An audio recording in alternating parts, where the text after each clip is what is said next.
Hi, അസ്സലാമു അലൈക്കും, നമസ്കാരം. അപ്പോ ഇതുവരെയുള്ള ഒരു വീഡിയോ വ്യത്യസ്തമായിട്ട് നല്ലൊരു അടിച്ചാപ്പൊളി വീഡിയോ. എന്താ പറയാന്ന് വെച്ചാല്, ഒരു ശങ്കിണിയുടെ കരച്ചിൽ. ശങ്കിണി എന്തിനാ കരയുന്നറിയോ? മുറിച്ചത് കിട്ടാത്ത സങ്കടം. മനസ്സിലായില്ലല്ലേ? മനസ്സിലാക്കി തരാം. മുറിച്ചത് കിട്ടാത്ത സങ്കടം. അതായത് ആ ശങ്കിണിക്ക് എല്ലാം മുറിക്കാത്താണല്ലോ കിട്ടുന്നത്, മുഴുവനായിട്ടുള്ളതല്ല കിട്ടുന്നത്. അപ്പൊ അത് മുറിച്ചത് കിട്ടണം അത്ര. അപ്പൊ അതിന്റെ ഒരു സങ്കടം ഭയങ്കരമായിട്ടുണ്ട്. അപ്പൊ നമുക്ക് അൻസാരി സൂരി ഉസ്താദിന്റെ ഒരു വീഡിയോ കണ്ടു നോക്കാം. അതില് അദ്ദേഹം ഈ മുറിച്ചതിനും വേണ്ടി കരയുന്ന ഇവൾക്ക് നല്ലൊരു സമാധാനപ്പെടുത്തുന്ന നല്ലൊരു മറുപടി കൊടുക്കുന്നുണ്ട്. അപ്പൊ അതൊന്ന് നമുക്ക് കേട്ടുവെക്കാം. അതിനു മുമ്പ് അവൾക്ക് എന്താണ് ആവശ്യം എന്നുള്ളത് അവൾ പറഞ്ഞിട്ടുള്ള കാര്യങ്ങളും കേട്ടുവെക്കാം. അപ്പൊ വീഡിയോ കണ്ടല്ലോ. വന്ദേ മാതരം ഈരടികൾ മാത്രം അവതരിപ്പിച്ചത് പ്രതിപക്ഷത്തിന്റെ വിജയം. പ്രതിപക്ഷ നിലപാട് സർക്കാർ ശരിവെച്ചതിൽ സന്തോഷം എന്ന് PA മുഹമ്മദ് റിയാസ്. അധികം അങ്ങോട്ട് സന്തോഷിക്കേണ്ട. പിന്നെ എല്ലാം ഈ പറഞ്ഞ പോലെ മുറിച്ചല്ലേ നമുക്ക് പറ്റൂ, മുഴുവനായിട്ട് പറ്റൂലല്ലോ. ലക്ഷ്മി കോണത്തെ, നിങ്ങൾക്ക് മുഹമ്മദ് റിയാസിനോട് രാഷ്ട്രീയപരമായി വിയോജിപ്പുണ്ടെങ്കിൽ നിങ്ങൾ രാഷ്ട്രീയം പറയുക. നിങ്ങളതിനാണ് ഈ റിയാസിൻ്റെ ഇടക്കിടക്ക് മുണ്ടുപൊക്കി നോക്കുന്നത്. റിയാസിൻ്റെ മാത്രമല്ല, നിങ്ങൾ ഇടക്കിടക്ക് മുസ്ലിം സമൂഹത്തിനെ കുറിച്ച് അഭിപ്രായം പറയുമ്പോൾ അവരുടെയൊക്കെ മുണ്ട് പൊക്കിയിട്ട് മുറിച്ചെന്ന് പറഞ്ഞത് സംഭവം ഈ മുറിച്ചത് കിട്ടാത്തതിൻ്റെ വല്ല പ്രശ്നം കൊണ്ടാണ്. ആണെങ്കിൽ പറയണം, പരിഹരിക്കാൻ പറ്റാത്തൊരു പ്രശ്നം നമ്മുടെ നാട്ടിലില്ല.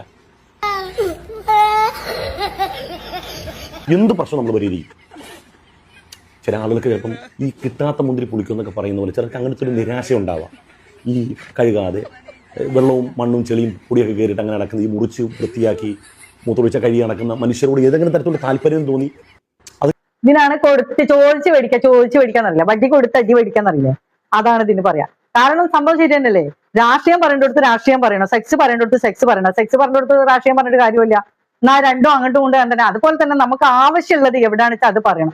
ഇത് ഈ മുറിച്ചത് കിട്ടാത്ത സങ്കടം കൊണ്ട് നെട്ടോട്ട് ഓടുന്ന ഒരു സാധനത്തിന്റെ കരച്ചിലാണ് വരുന്നത്. അല്ലെങ്കിൽ ഇവൾക്ക് പറയേണ്ട കാര്യമാണ് അപ്പൊ അതൊക്കെ. ഇവളെപ്പോലുള്ള ഇവളെ പ്രായത്തിന് പറ്റിയ പ്രവർത്തനങ്ങളൊന്നും അല്ലല്ലോ അപ്പൊ അത്. ഇവളൊരു ഭർത്താവിന്റെ ഭാര്യ ആയിരിക്കേ, ഒരുത്തന്റെ ഭാര്യ ആയിരിക്കേ, ഇവളെന്തിനാണ് മറ്റവന്റെ മുറിച്ചതും മുറിക്കാത്തതും ഒക്കെ നോക്കി നടക്കേണ്ട ആവശ്യം അല്ലേ? അപ്പൊ മറ്റുള്ളവർക്ക് ഇങ്ങനെ പൊക്കി നോക്കി നടക്കുമ്പോൾ അത് അങ്ങനെ തന്നെയല്ലേ വരിക. അത് വന്നിട്ട് പബ്ലിക്കിന്റെ മുന്നിൽ മുറിച്ചിക്കണം എന്ന് പറയേണ്ട ആവശ്യമില്ല. മുറിച്ചതന്നെയല്ല അവൻ്റെത്. അപ്പൊ ബാക്കിയും കൂടെ കേട്ടോക്കാം. കിട്ടാത്തതിന്റെ നിരാശ കൊണ്ടുവരാൻ പറയുന്നതാണെങ്കിൽ അത് പരിഹരിക്കാൻ പറ്റുന്ന പ്രശ്നമാണ്. നിങ്ങൾ എപ്പോൾ നോക്കിയാൽ ഒരു സമൂഹത്തെ ഇങ്ങനെ മുറിച്ചാണ് പറയുന്നതിന്റെ വിഷമം കൊണ്ട് പറഞ്ഞാൽ ആ മുറിച്ചത് കിട്ടാത്തതിന്റെ പ്രശ്നമാണ്. എങ്കിൽ ഞാൻ പറഞ്ഞത് പരിഹാരം ഉണ്ടാക്കാമെന്ന് പറഞ്ഞ്. നിങ്ങൾക്ക് രാഷ്ട്രീയം പറയുകയാണെങ്കിൽ നിങ്ങൾ രാഷ്ട്രീയം പറയുക, നിങ്ങൾക്ക് നിലപാട് പറയുകയാണെങ്കിൽ നിലപാട് പറയുക. എന്ത് നിങ്ങൾക്ക് പറയാം, വിയോജിപ്പും പറയാം. അതിനപ്പുറത്തേക്ക് ഒരു മനുഷ്യരെ വ്യക്തിപരമായിട്ട് മുറിക്കലും മുറിക്കാതിരിക്കലൊക്കെ ഓരോ മനുഷ്യൻ്റെ വ്യക്തിപരമായ സ്വാതന്ത്ര്യമാണ്. അത് പറഞ്ഞ് അവരെന്തിനെ ആക്ഷേപിക്കുന്നത്? നിങ്ങളൊന്നുമില്ലെങ്കിൽ നിങ്ങളെ പ്രത്യക്ഷത്തിൽ നോക്കുമ്പോൾ നിങ്ങളൊരു മതത്തിന്റെ ആശയം മുറിച്ച് എന്നൊക്കെ പറഞ്ഞിട്ട് നടക്കുന്നുണ്ട്. ഇവർ കഴുകാത്തെന്ന് പറഞ്ഞിട്ട് നമ്മൾ എന്തെങ്കിലും ഒരു വാക്ക് പറഞ്ഞിട്ടുണ്ടോ? ഇവരെന്തിനാണ് അവിടെ നോക്കേണ്ട ആവശ്യം? അവിടേക്ക് എന്തിനാ നോക്കേണ്ട ആവശ്യം? ഇതിപ്പോ ഇനിയിപ്പോ പറയും ഇതിട്ടിട്ട് ഈ വേഷം ഇട്ടിട്ടാണ് ഇത് പറയാൻ വന്നിക്കുന്നത്. ഞാൻ ഈ വേഷം ഇട്ടിട്ട് തന്നെയാണ് ഇത് പറയാൻ വന്നിക്കുന്നത്. വേഷം കെട്ടല് എന്റെ ഇഷ്ടം, അത് പറയാനുള്ളവർ പറയട്ടെ എന്ന് വിചാരിച്ചിട്ട് തന്നെയാണ്. അപ്പൊ വേഷം നോക്കിയിട്ടല്ല മറ്റുള്ള കാര്യങ്ങൾ തീരുമാനിക്കല്. നമുക്ക് പറയാനുള്ളത് എന്തോ അത് നമ്മളെ അഭിപ്രായങ്ങൾ നമുക്ക് എവിടെയും പറയാനുള്ള സ്വാതന്ത്ര്യമുള്ള നാട്ടിലാണ് നമ്മൾ ജനിച്ചിട്ടുള്ളത് അല്ലേ? അപ്പൊ അതുകൊണ്ട് തന്നെ ഇത് കണ്ടപ്പോ രണ്ട് വാക്ക് പറയണം എന്ന് എനിക്ക് തോന്നി. കാരണം എന്താ വെച്ചാല് കുറേ പെണ്ണുങ്ങളുണ്ട് ഈ സങ്കടപ്പെട്ടിട്ട് കരഞ്ഞോണ്ട് കിടക്കുന്നത്. ജാമിത, ഇതുപോലെ മറ്റുള്ള കുറെ സാധനങ്ങളുണ്ട്. മുറിച്ചത് കിട്ടാഞ്ഞിട്ട് സങ്കടപ്പെട്ട് കരഞ്ഞ് നടക്കാണ്.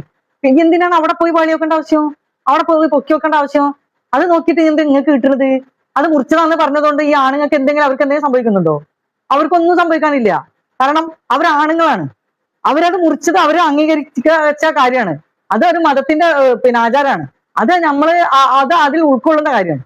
അതിനിപ്പോ മുറിച്ചതെന്ന് പറഞ്ഞിട്ട് നിങ്ങളൊക്കെ വിചാരം എന്താ പറയിപ്പിക്കണ്ട എന്നെ കൊണ്ട്. ഞാൻ എന്തെങ്കിലുമൊക്കെ പറഞ്ഞു പോകും എന്ന് വെറുതെ വേഷിട്ടിട്ട്. അപ്പം ബാക്കിയും കൂടെ കേട്ടോക്കാം. ഉസ്താദ് തന്നെ ഒരുപാട് പറയുന്നുണ്ട്. പിന്നെ ഞാൻ എന്തിനാണ് പറയുന്നത്? ഇത് പറഞ്ഞ് കേട്ടപ്പോ തന്നെ എനിക്ക് വയറ് വീർത്ത്. ഇവൾക്കാണെങ്കിൽ നല്ലോണം വീർത്തിട്ടുണ്ടാവും. ഇനി അവൾക്ക് അത് അങ്ങനെയുള്ള മുറിച്ചത് പറയാനുള്ള ഒരു പൂതി ഉണ്ടാവില്ല. ആ ആശയത്താൽ ഉണ്ടാകുന്ന പ്രത്യക്ഷമായ അടയാളം ഒരു സിന്ദൂരമൊക്കെ നിങ്ങൾ നെറ്റി ചാർത്തിട്ടില്ലേ? അപ്പം കാണുന്ന ആളുകൾ നിങ്ങളൊരു നല്ല ഹിന്ദു മതവിശ്വാസിയായിട്ടല്ലേ കാണുന്നത്. നിങ്ങൾ എപ്പോൾ നോക്കിയാലും ഈ മുസ്ലിങ്ങളെ മുണ്ട് പൊക്കി നോക്കി മുറിച്ച് ഇടയിൽ മുറിച്ച് അത്ര മോശമുള്ള കാര്യമൊന്നും അല്ലെങ്കിൽ ഈ മുറിച്ചവന്മാരാണ് ഈ മുറിച്ചവന്മാരെ കണ്ടിട്ട് പല ആളുകൾ അസൂയപ്പെടുന്നത്. അവരെല്ലാ മേഖലയും അൽഹംദുലില്ലാഹ് റാഹത്തായിട്ട് കൈവെക്കുന്നുണ്ട്. സന്താന ഉൽപ്പാദനം മുതൽ ഇങ്ങോട്ട് കച്ചവടം വരെ അവരുടെ ഭാഗത്തുനിന്ന് വളരെ 100% 100 മേനിയാണ്. അത് കണ്ടിട്ട് പല ആളുകൾ അസൂയപ്പെടുകയാണ്. എന്ത് ചെയ്യാൻ പറ്റും? അങ്ങനെ മുറിക്കാത്തവരാണ് ഞങ്ങൾ മുഴുവനുള്ളവരാണെന്ന് പറഞ്ഞിട്ട് എന്ത് കാര്യം? അവർ കരഞ്ഞുകൊണ്ട് നടക്കുകയാണ്, കലങ്ങിയിരുന്ന് കരയാണ്. ഇതൊന്നും എന്തെങ്കിലും ആകണ്ടേ ഇതൊക്കെ? പറഞ്ഞു മനസ്സിലായാ? അതുകൊണ്ട് ലക്ഷ്മി ചേച്ചി, നിങ്ങൾ നിങ്ങളുടെ രാഷ്ട്രീയം പറയുക. രാഷ്ട്രീയപരമായ വിയോജിപ്പിനോട് രാഷ്ട്രീയപരമായ നിലപാട് കൊണ്ട് തന്നെ മറുപടി പറയുക. അതിനപ്പുറത്തേക്ക് മുറിച്ചതും മുറിക്കാത്തതൊക്കെ പറഞ്ഞാൽ അതേ രൂപത്തിൽ തന്നെ ഞാൻ മറുപടി പറയും. താങ്ങത്തില്ല. അതുകൊണ്ടാണ് എല്ലാം ഈ പറഞ്ഞ പോലെ മുറിച്ചല്ലേ നമുക്ക് പറ്റൂ, മുഴുവനായിട്ട് പറ്റൂലല്ലോ.